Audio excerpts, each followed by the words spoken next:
Good morning, students. I hope you all are fine.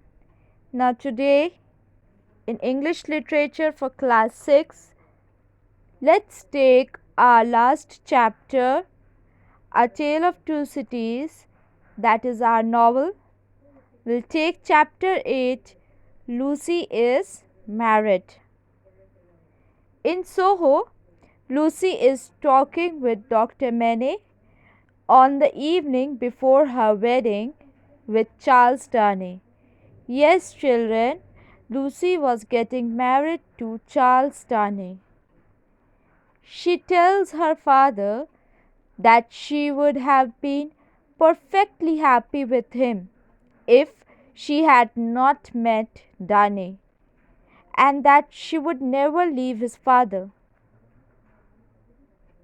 He tells her how he used to watch the moon out of his prison cell and wonder who his unborn child was, and if it had lived, a son might have avenged him. He says a daughter might marry and have children of her own. Would they know of his existence? Lucy says she is the daughter and assures him of her devotion and her love for her father, Dr. Mene. Dr. Mene tells Lucy that the reason he is sharing all this from such an unpleasant time is to let her know how grateful and happy he is with her and will always be. Now, on the morning of the wedding day, Mr. Jarvis Lorry and Miss Pross are fussing over Lucy Mene and bickering with one another. Then the doctor comes out of his room with Charles Darnay, and Laurie sees with concern that he has gone completely pale. Yes, Dr. Mene was bit confused, bit tired, and bit worried. Now, the happy couple are then married in a small ceremony in church, and as they go off on their vacation, but once the newlyweds have left, Dr. Mene wanders up to his room. Miss Pross and Laurie decide to give him some time alone to compose himself. Laurie goes in to speak with the doctor, but finds him fixated on his shoemaking tools and oblivious to anything else. There is nothing Laurie and Miss Pross can do except to watch over him. Now, after 9 days, that is on 10th day, since Dr. Mene lost touch with reality, the doctor comes out of his room for breakfast, and he acts normal, but seems to think only 1 day has passed since the wedding. But actually it was the 10th day. Laurie told Dr. Mene that he has not told Lucy about Dr. Mene and his strange behavior.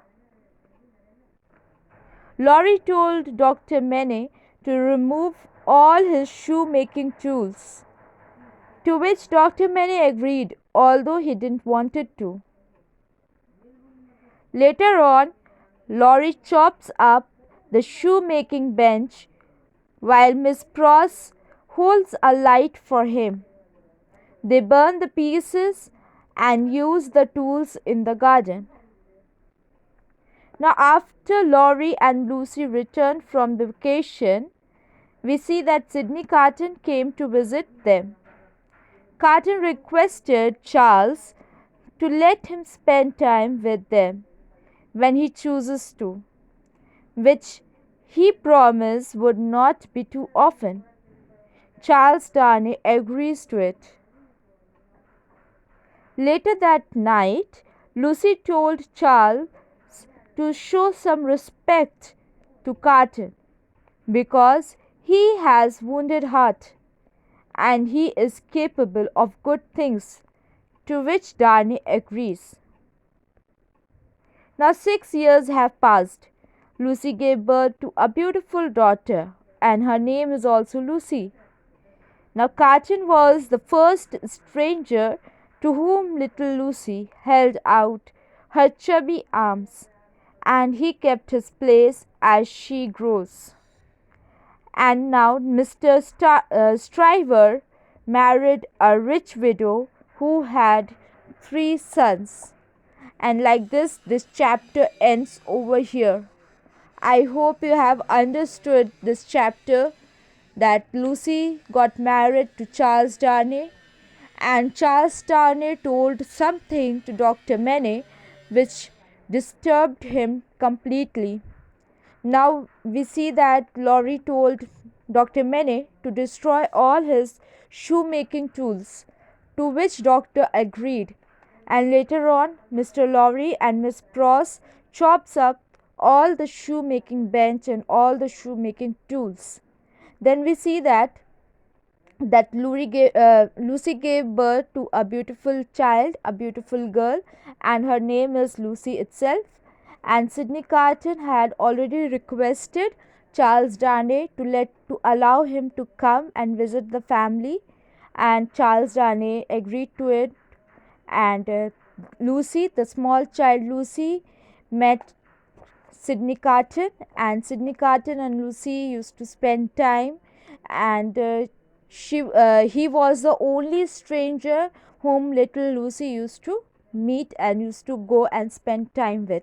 And then later on we have seen that Stryver got married to a rich widow, and that rich widow had 3 sons. And this chapter ends over here. I hope this is clear. Thank you.